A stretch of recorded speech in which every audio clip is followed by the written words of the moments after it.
শুরু করছো। হ্যালো বন্ধুরা, তো আজকে আমি চলে আসছি চলন বিলের অন্তর্গত একটা ছোট্ট বিলে। তো এই পাশ দিয়ে দেখতেছেন, এই পাশে দেখাও একটু, এই পাশ দিয়ে দেখতেছেন প্রচুর শাপলা ফুল, আমাদের জাতীয় ফুল। তো সকালবেলা ভোরবেলা ঘুম থেকে উঠে এখানে চলে আসছি, আসার পরে শাপলাগুলো উঠাইছি, কিছু শাপলা উঠাইছি, দেখতেছেন এই যে এই পরিমাণ শাপলা উঠাইছি। উঠানোর পরে মনে হলো যে এখানে একটা পুকুর বলতে পারেন, তো এখানে যে শাপলাগুলো সেগুলো একটু বড় বড়, তা আমি একটু দেখাবো। শুধু শাপলা না, শাপলার ফলও, যেটা আমরা ছোটোবেলায় খাইছি। যাদের অভিজ্ঞতা আছে বা এরকম পরিবেশে বড় হয়েছেন তারা হয়তো বুঝবেন যে এই সময়টা পার করা বা এরকম সময় পার করাটা আসলে কতটা আনন্দদায়ক। তো এটা তো প্রচুর শক্তি লাগে, কারণ এটা আরে তো আমি পুরোটা তুলতে পারি নাই, সিরিয়া গাছের দুইটা একসাথে তুলেছি। তো এই ফলগুলো ছোটোবেলায় খাইতাম, এখন ঢাকার জীবনে চলে গেছি, যার কারণে আসা হয় না। হঠাৎ করে বাড়িতে আসছে, আসার পরে এরকম একটা সুযোগ পেলাম, আর সেটা হাতছাড়া করতে একদমই পছন্দ হচ্ছিল না। তো এরকম পরিবেশে কারা আসতে চান বা কিভাবে আসবেন বা এরকম বিলের দেখা কিভাবে পাইবেন সেটা আমি পুরো ডিটেলসে বলবো। আপনারা চাইলে এখানে আসতে পারেন। এটা সিরাজগঞ্জ জেলার তারাস থানা, চলনবিল এরিয়া। গ্রামের নাম মাধবপুর, ছোট্ট একটা গ্রাম, কিন্তু সবুজে শ্যামলে ভরপুর, মনোমুগ্ধকর আর কি। একটা জিনিস তো জানেন যে মন ভালো করার জন্য সর্বোত্তম পন্থা হলো প্রকৃতি। আপনার মনের পাহাড় সমান দুঃখ ভাঙতে এই প্রকৃতিই যথেষ্ট, সুন্দর প্রকৃতিই যথেষ্ট। আপনার ফ্রি টাইমটা বা আপনার বোরিং টাইমটা যখন মানুষ ডিপ্রেশনে যায়, ডিপ্রেশনে না গিয়ে যদি সে প্রকৃতিতে ঘুরতে যায়, তাহলে হয়তো তার শরীর মন সব কিছুই মুহূর্তেই ভালো হয়ে যাবে।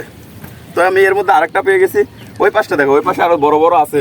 আমি তো পুরো ভিডিওতে এত কিছু দেখাইতে পারবো না, হয়তো কেটে দিচ্ছ নাকি, পুরোটা হয়তো দেখাইতে পারবো না, দেখাইতে গেলে বোর হবেন, কারণ অনেক সময় লাগবে। তো আমি শর্টকাট চেষ্টা করতেছি যতটুকু দেখানোর আর কি।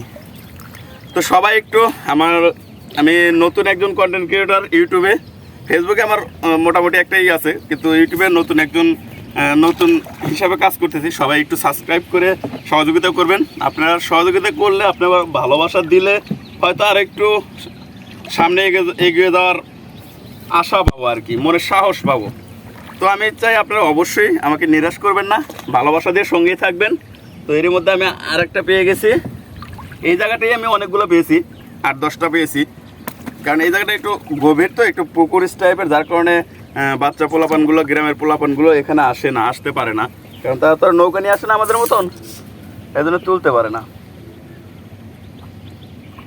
তো আমি ওই বড় শাপলাটা উঠাবো, ওই পাশে বড় শাপলাটা, ওখানে যাব, সঙ্গে থাকুন। এই যে এইটা পেয়েছি। আসলে আমি নৌকা চালিয়ে অভ্যস্ত না, ছোটোবেলায় 2-1 বার চালাইছি, যার কারণে সঠিকভাবে নিয়ে যেতে পারতেছি না। যেখানে যাইতেছি ঘুরে ফিরে আবার সেখানেই আসতেছি। ওরে, এটা তুলতেই হবে আমাকে।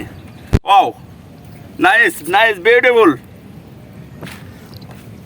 অন্তিম তোলো। আমি তুলে নেব। তো আমি আরো একটু সামনে নিয়ে যাবো আপনাদের, এখানে পরে উঠাবো, কারণ এক জায়গায় তো দেখা বড় হবেন।